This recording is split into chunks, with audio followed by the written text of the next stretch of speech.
Welcome to another edition of Turnbuckle Talk on the Turnbuckle Brothers podcast.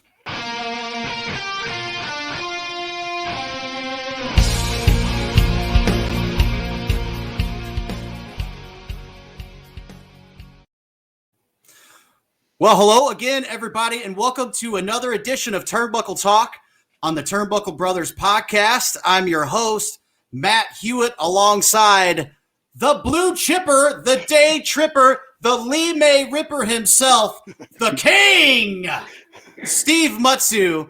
And Steve, we have yet another awesome guest with us here today.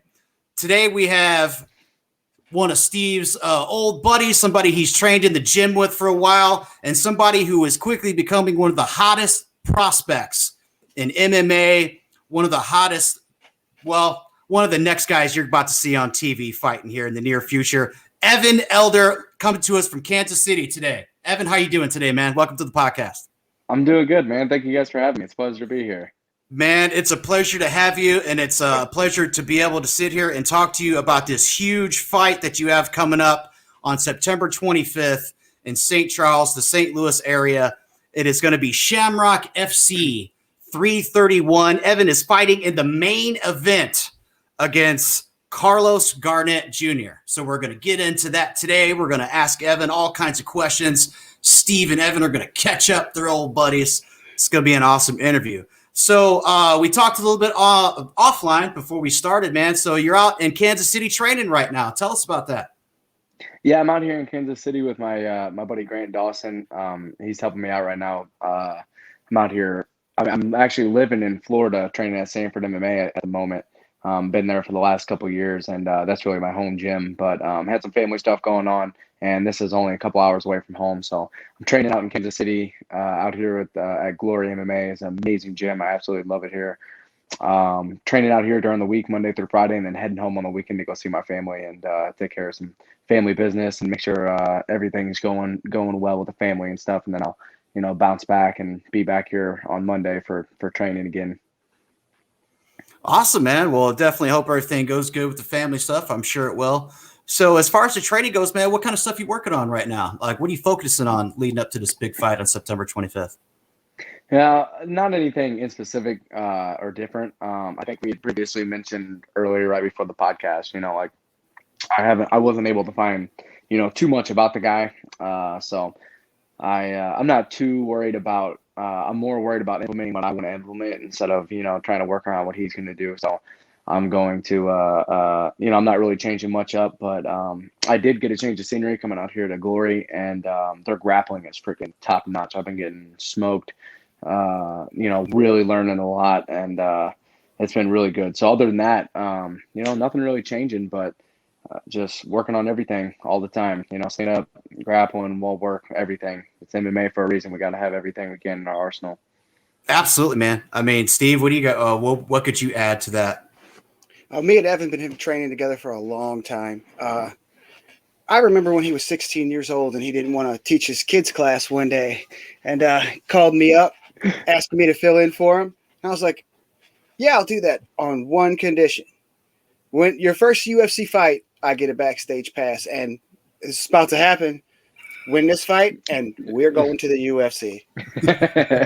I hope so, man. I absolutely owe you that pass still, and don't think I forgot. I promise. You can't forget. I never stop reminding you. Steve's a long-time friend, man. He's really helped me out a lot, and honestly, I guess I've known you since I started training. Since I was like 14, yeah. You were at Hawn. I could have been there the first day you ever trained. I think you probably were. So you've been there since day one in my fight career, which is pretty crazy. So you've really helped me a lot with a lot of stuff, and helped me make some big decisions, and as far as where to go. Yeah. Me and Evan talked about him leaving and going to California for months, probably just riding around in that Han van every day. Yep. And then one day he actually did it. Went and trained with the Diaz brothers. What was that like? Dude, that was awesome. It was it's unbelievable the way my career has kind of unfolded, and just life in general. But I think I don't even know how old I was. I moved whenever I was 19. It was after I had my third amateur MMA fight. Was my only loss I have in MMA. I lost to Luis Pena, Violent Bob Yeah. Ross. He's in the UFC now.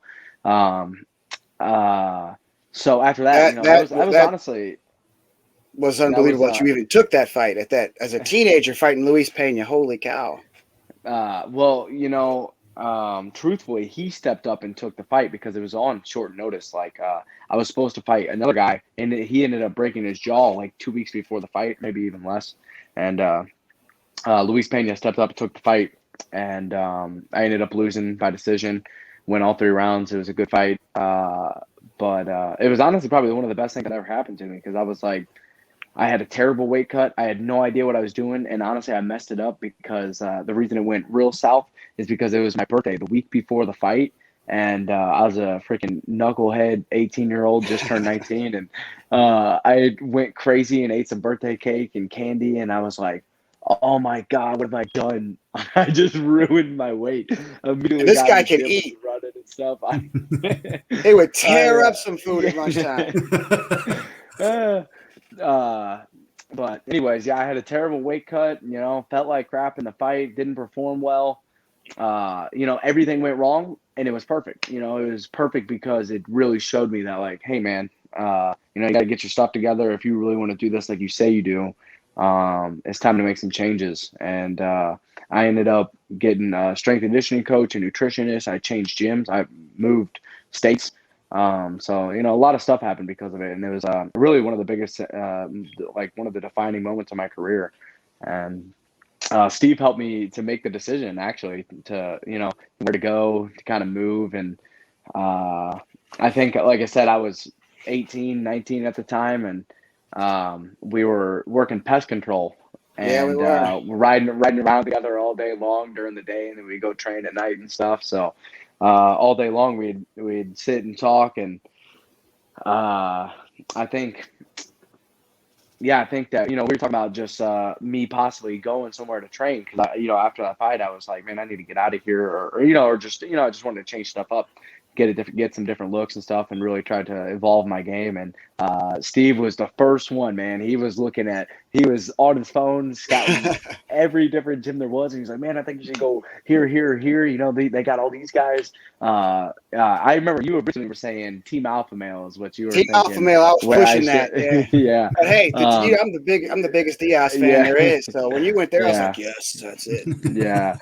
No, it was awesome, man. It was an amazing experience. So I actually ended up, you know, I had a little bit of stuff go on, and whenever I was thinking about leaving, ended up having some issues at the gym, and uh, uh, you know, so I ended up leaving the gym a little bit early before I even left.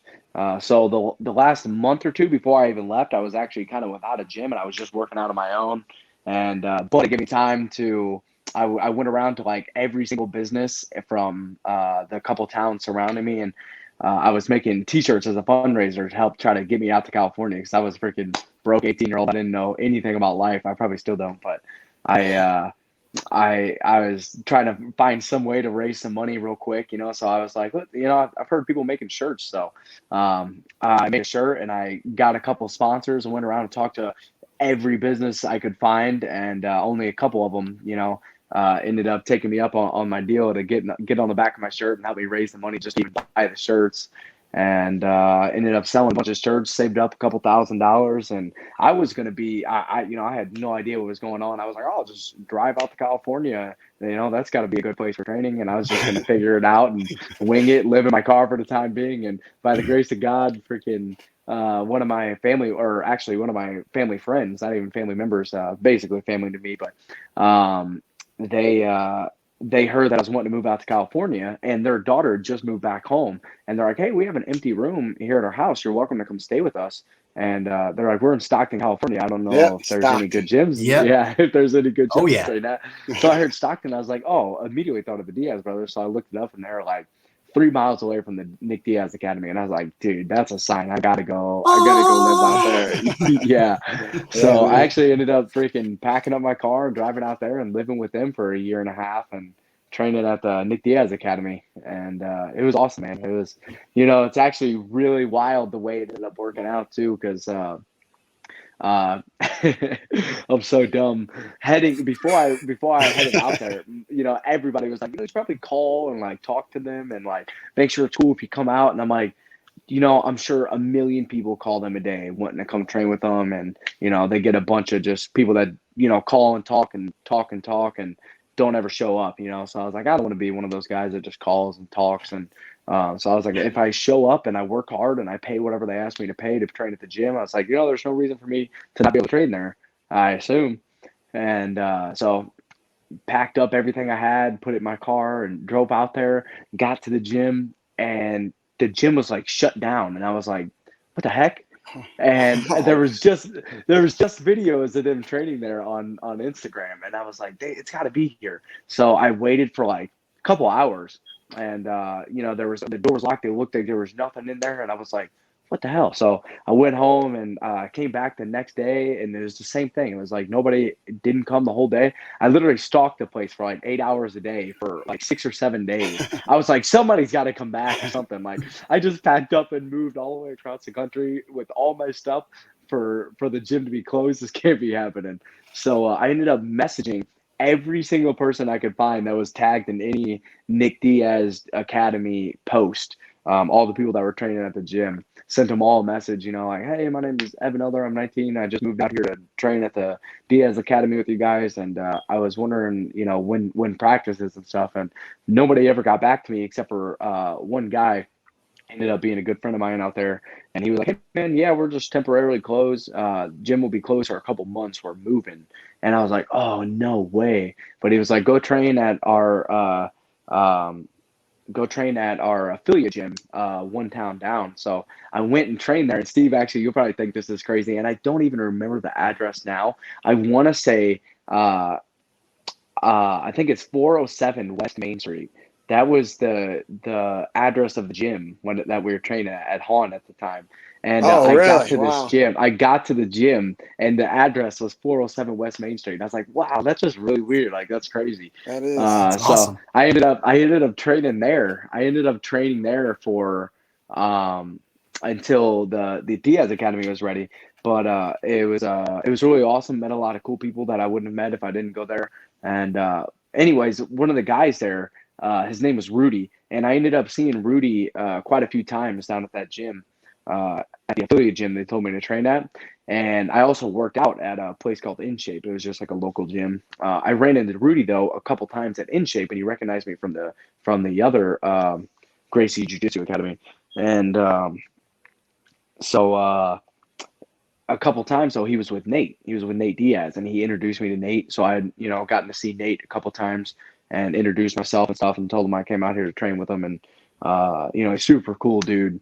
And anyways, I was like, it's been months. I've been training at this little hole in the wall gym I wasn't expecting to train at. And my money's getting low because I didn't want to get a job. I'm an idiot, by the way. I didn't want to get a job because I was like, I didn't want to get a new job and then not know my training schedule. And then I have to ask them to like work around my training schedule. So I was like, I'll just wait until I'm at the Diaz Academy and I know my schedule. And then I can ask them whenever I'm, first getting started about it. Anyways, it was taking a lot longer than I thought. My money was getting real low, and I ended up hitting a curb with my tire and messed up my rim. And I had to get a whole new rim and a tire. It was like $500 or $600, and I was like devastated because it was like a huge chunk of my money, and I was almost out of money at this point. And I was at the shop getting my tire fixed, and I was just sitting there distraught. And I was like, dude, I'm gonna go out and just go for a walk while they're fixing my car. And I'm walking down the street, and this blacked out SUV pulls up next to me, and he's like, rolls down the window, and it's Nate Diaz, and he's like, yo, what are you doing walking? You need a ride? And I was like, told him what was going on, and he was like, well, I'm going to our new gym to go drop off some gear. You want to come with us and help us out? And I was like, yeah, for sure. So I jumped in the car with Nate and helped him bring a bunch of gear inside, and I met the head coach there, Randy Spence. And they had the whole gym was just tore up. They were still renovating it and stuff, and they just had a couple mats on the ground. And Randy was like, hey, we're training jiu-jitsu tonight at 7 if you want to come back and train with us. So ended up going back and training, and we all got along and stuff. So they're like, we're going to be training here every night at 7 until the gym opens, so come back. And that was like months before they actually opened. And so if I wouldn't have ran into Nate that one day on the road, I probably would have just went back home because I was like almost out of money and I was like not even training where I was expecting to train. And I was like, what did I do? That is And then, unbelievable. dude, it was the craziest thing. And, The that's window one of the rolls down reasons. and it's Nate Diaz. Oh, I was man. I was like, what is even going on? That And is I felt like it awesome, was a man. dream. And that's and it's funny to me because I was so upset. I was literally talking to my parents and stuff. I was like, I think I'm gonna probably have to come back home. I'm like literally almost out of money and not even training at the gym I wanted to train at. And I was like, wow, this did not go the way I planned. And it was like I was being tested, like, how long you willing to hang in there, and hang on for this. And then something crazy like that happens. But yeah, it was awesome, That man. It is was an crazy. amazing What a experience. coincidence. Yeah. What a coincidence. Evan, that is the start of your great success story, man. And you don't know how many of the greats in so many different things, music, sports, fighting, MMA, wrestling, all this stuff started out just like your story did there, packing up everything, hitting the road, living out of your car on your, last dollar, and something like that happening, man. This is gonna happen for you, brother. I mean, Yes. after that story, I mean, Yes. this is unbelievable. And so now, you went from Han, where we're from in Missouri. You go out and train with the Diaz brothers. And then you said now you're fighting out of a gym, Sanford MMA. Man, let's talk about that. Who you training with down there? How's that going? Tell us about your current gym that you're with. Oh man, it's amazing. The gym. If you look up our roster, it speaks for itself. There's so many world champions, and it's the highest level guys. It's unbelievable. Every day when I walk on the mats, I'm like, I'm like starstruck. I'm like, man, I cannot believe I'm here. Like it's just like I've literally watched so many of these guys that I'm training with. Like I've watched them since I was little bitty, and I was like. Now I'm actually getting to train with them. It's a dream Drop come some true, names. So Yeah, drop some names. Drop some names. Who's there, man? not that I necessarily train with these guys every day or something, but I get to train with a lot of them. Robbie Lawler, Michael Chandler, Logan Storley, Jason Jackson, Gilbert Burns. Literally the list just goes on and on and on. And there's just so many guys, Jared Gordon and just so many dudes. But we got a huge gym and the mats are packed every single day. There's probably 50 pro fighters, nothing but pro fighters, and pretty, I don't think I'm probably on the lower end of the talent and stuff. So as far as where we're at in our career and everything anyways. So it's 50 of me or much better. And so it's like it really just doesn't get better than that for training, just having that much talent. And No. really it's not even a talent, it's just the atmosphere, man. Like you walk in the gym and just a vibe I miss more than anything whenever I'm gone. It's like having so many hard working, determined, motivational, inspired, and just driven individuals working towards a similar goal, helping each other reach the same goal. It's really an amazing place, man. It's I know I brought a buddy there one time and he was like, dude, it literally like changed my life. He was like, I've never seen such a hardworking room and such cool dudes. That's the thing is like it's a real family atmosphere too. It's though we'll get down, we'll beat the shit out of each other, but it's all for a good purpose. It's all out of love because we know we're making each other better. And it's an amazing thing. They got Sanford MMA's got some huge stuff going on. Man, hearing this has me fired up. Has me wanting to go to the gym and roll right now. Like, I'm pumped up just hearing about this, man. I'm ready to put the gi back on and, throw that yellow belt around a little bit here. But, man, you know what else I'm fired up about now that we're talking about? Let's get into it, Evan. You have a huge main event coming up real soon, my man. You are fighting at Shamrock FC 331 on September 25th, like we said at the beginning of the show, in the main event against this guy, Carlos Garnett Jr. And to be honest with you, me and Steve couldn't find a whole lot on this guy. Looks like he's 3-3. He knocked a guy out in his last fight. Let's hear your take on it, because I think it's somewhat similar. So, like, how you feeling going into the fight?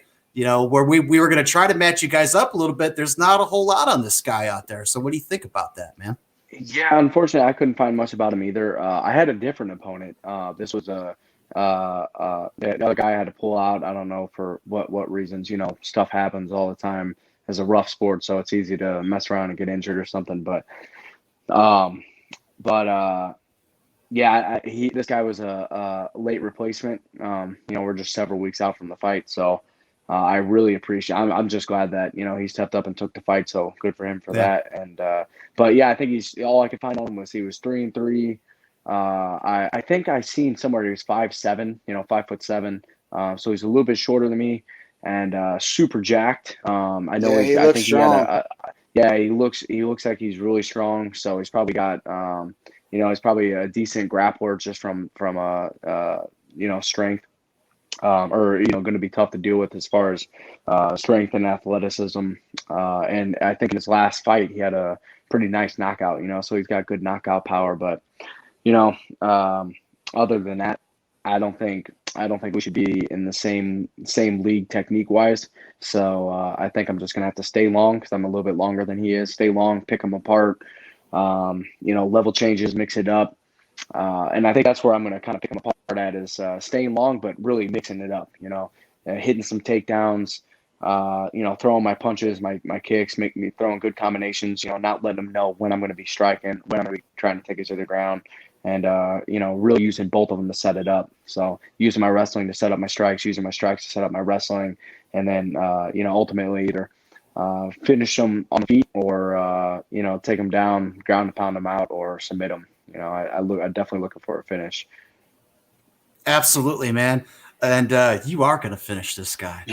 We know it. Everybody else knows it. We're feeling it. Also, real quick, obviously, you can catch the fight for those watching around. If you can't make it to St. Charles, Missouri at the Ameristar, I believe it's the Ameristar, right? The Ameristar Casino. Ameristar Casino, St. Charles. Ameristar Casino on September 25th. You can actually order this fight on pay-per-view on the Fight app. And the Fight app is an awesome platform for combat sports. They have tons of different pro wrestling, MMA, boxing, all kinds of stuff. If you don't have the Fight app, check it out. You can see Shamrock FC 331 for $19.99 on pay-per-view. So let's throw that in there, get people to order it. And also, by the way, if you do want to go to the event, which we definitely encourage you to do so, you can buy tickets at shamrockfcstore.com. Go there, buy your ticket, see Evan smash this dude in person for sure. So, Evan, basically, I was going to ask Steve this.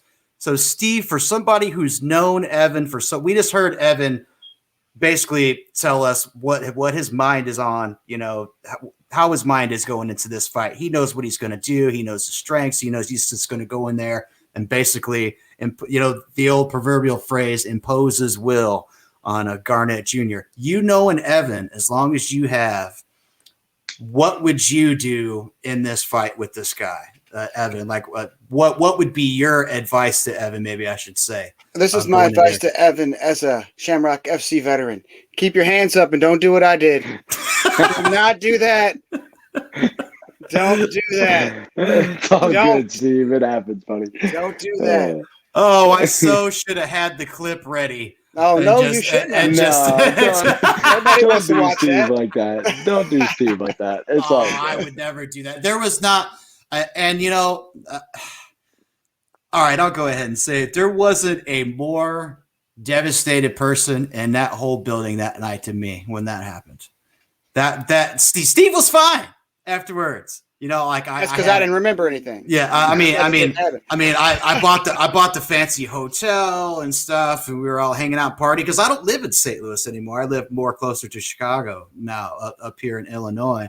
So we talked about it every like how you guys talked about going to the Diaz Academy. Me and Steve talked every day strategy, and I was pumping him up, and we were just for months leading up to this thing, and when that happened, man, I felt like I lost the fight. I was 100 times more upset than he was. He came back up to the hotel room afterwards. The whole family's in there. We had coolers full of beer and shit everywhere, and everybody's hanging out, and mom and dad and cousins and friends and uncles and all kinds of shit. And Steve just showed up and he goes, I got knocked the fuck out. It happens. And I was devastated. I cried. I was so upset. Like, I was so upset for him because, Steve, he's not an emotional dude. Shit just rolls off him. He's kind of like, yeah. And I felt his pain that night. I was totally devastated. So no, I would not. Keep your hands up is the moral of the story. I would not. You don't want to do that. You don't want to get all your brother and everybody upset. You don't want to do that. Yeah. It's so easy. Made me realize this my last fight. It's so easy. It's so easy to just get caught, just have one thing. That's the amazing thing about fighting is like, it's so hard because there's so many ways to lose. And, my last fight, 20 seconds into the fight, going into the fight, I was like, I'm going to knock this dude out with the left hook. That's what I was seeing. That's what I thought was opening. 20 seconds into the fight, dropped him with a left hook. I was like, oh, it's over. Jumped on him. I thought I was finishing him. And at like 45 seconds, the guy was a really good jiu-jitsu artist. That was definitely his biggest strength. So I was on top of him on the ground, thought I was finishing him. And all of a sudden, he pulled me into a deep half guard, had me in a knee bar. I was able to turn out of it, and he turned it into we were in like a 50-50 heel hook position. He started attacking my ankle, trying to go for a heel hook.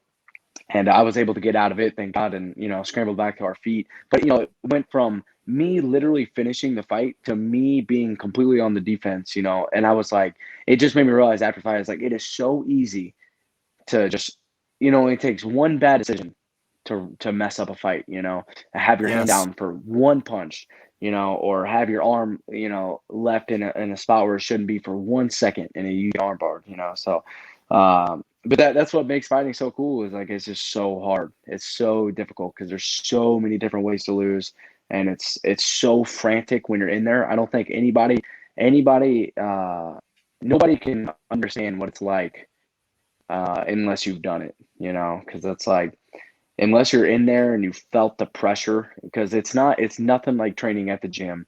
It's not, and one of the worst things is I don't think it's like getting in like a street fight because you usually don't really even have time to anticipate that, to think about it. It just happens and you're reacting and you respond. And then, but all the build up, you're thinking about it for weeks, like usually a couple of weeks out from the fight, it'll start, I'll start, thinking about it when I'm trying to go to bed. And it's so funny because you get so worried about it. You're so nervous that, I'll be in bed and my heart be racing. I got butterflies in my stomach and I'm like literally laying down. I'm like, what the hell is going on? I'm in my bed right now. Like I need to go to sleep. I feel like I'm about to walk out for this fight.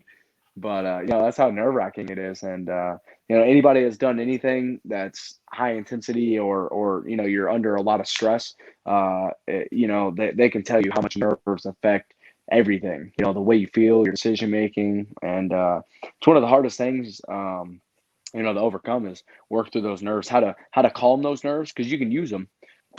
You don't want to go in there emotionless or not have those nerves, because it's a good thing. But you just got to control them. I remember GSP. I just listened to GSP on a podcast, and he was talking about his only fight he's ever not been incredibly nervous. GSP, greatest, for those that don't know, he should. He's the, in my opinion, one of the greatest of all time, but greatest welterweight of all time. Oh, yeah. And, no question about that.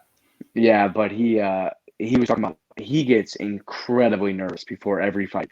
And the only fight he said he wasn't nervous one bit. He was so confident and just not nervous. He got knocked out. One of his only losses by Matt I Serra. wasn't nervous either when I got knocked out. I was totally not nervous. I was so confident. I didn't think there was any chance that guy could beat me, but that was wrong about that. And in your defense, I do think you win that fight 9 times out of 10. But he did. Evan lobbied for me to get a rematch, big time for that. You actually did. You went straight to the promoter. You tried, but he wouldn't do it. Yeah, I do think that you win that fight 9 times out of 10. He just, but like you said, that's fighting, man. It's like you don't even skill over everything, 100%. Skill and technique. But I think about sometimes you might be getting outclassed, guys having a better night than you or whatever. It's always your responsibility to find a way to win the fight. You don't even necessarily have to be the better fighter, but if you can find a way to win a fight, there's all kinds of guys that make a career out of that. Yeah. They get beat up most of the fight, but they're so tough and just resilient, unwilling to give up, and they hang in there and they're like, I'm gonna find a way to win this fight, and they do. And that's fighting, man. It's scary when That's you're fighting somebody like that won't stop coming at you, and that's scary.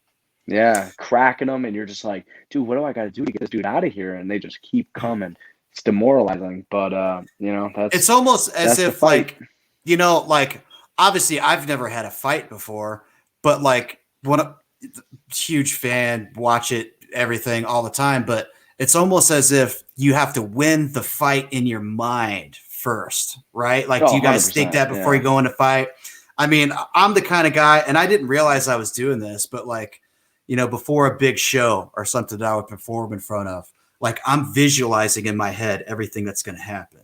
All right, I'm going to go out there, I'm going to do this song, and this is going to go this way. And I'm like picturing in my mind how it's playing out in my head and just visualizing there. So if I was a fighter, I'd be like, all right, just like you said with that left hook. All right, I know my left hook is going to be open. I know I'm going to do this. So in my head, I'm playing through everything, the whole fight, what's going through. Like, is that something that you do or as fighters or something like that? Because that's a good thing for me to do before I'm getting hyped up to, talk in front of a million people or, shred a guitar or what it is that I'm doing.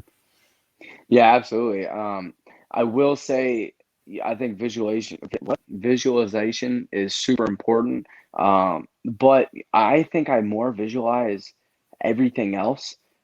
So the conclusion I've came to is that I think about going to weigh-ins. I think about sitting in the sauna, cutting the weight, getting to weigh-ins, getting on the scale, rehydrating, eating, waking up that morning, getting a good meal, getting breakfast, getting a shakeout in, going to get a good workout to, get my body loosened up for the night, and then heading to the venue, being in the back, getting my hands wrapped, and starting to warm up, walking out just to check out the venue, seeing the crowd, seeing the energy of the place, and then Yeah.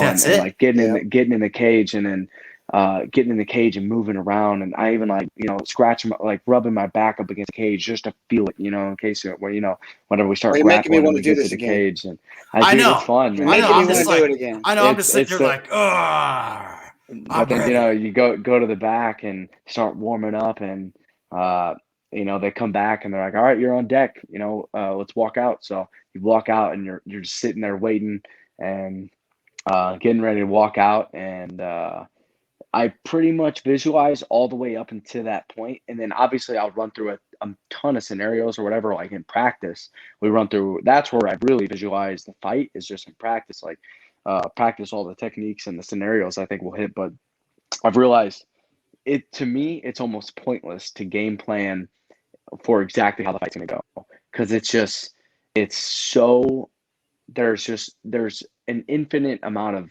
of options on the way that it could go. So it's like I like to think of like the first maybe couple sequences that might happen in the fight, but after that, I don't even attempt at trying to like uh, think that far ahead because there's so many different things that could happen that is too hard to predict. So I like to get the mental reps of because all that stuff is really nerve wracking. Like I was saying, like even just like cutting weight and thinking about the fight, and then being there at the venue, and you kind of got butterflies just even walking in, and it's like you're there really early, so it's real quiet, real calm. It's real cold, and everything's just kind of eerie about it because you're about to freaking about to get in a fist fight later on, It's and weird how different people handle that. Like you see, like TJ Casey sleeping, and it's yeah, crazy how some people just pacing back and forth. They're freaking out, and then this guy's over here still laying down, listening to music. It's crazy back there. What's yeah. all going on? So I think now I definitely try to be a lot more calm and collected. I usually like to get super hyped up and just ready to go, but now it's just so much easier.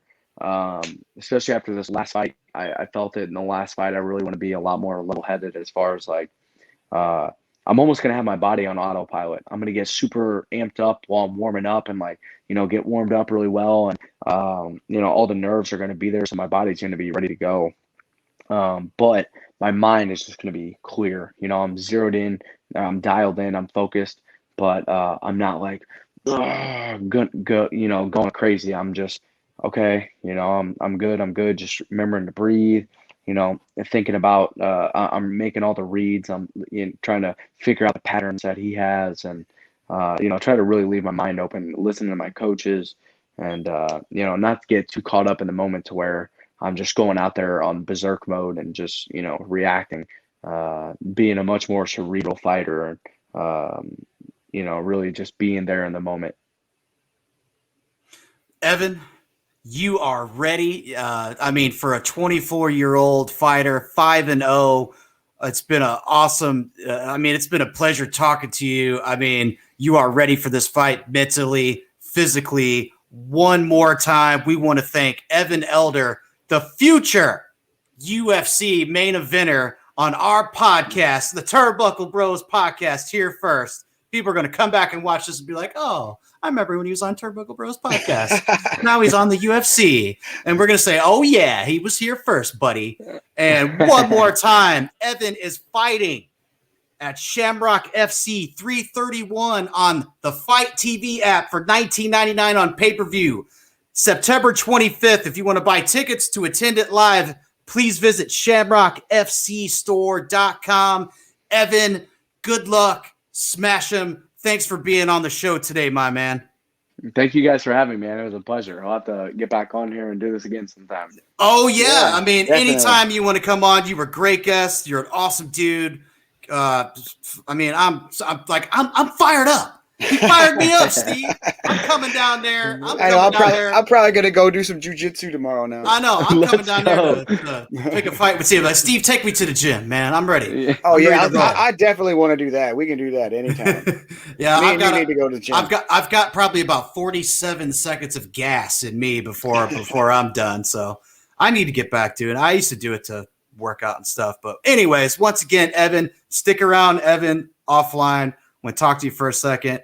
But as always, check us out on YouTube, Turnbuckle Bros. Follow us on Twitter, Turnbuckle_Bros, Facebook, everything. For Steve and for Evan, I am going to say adios.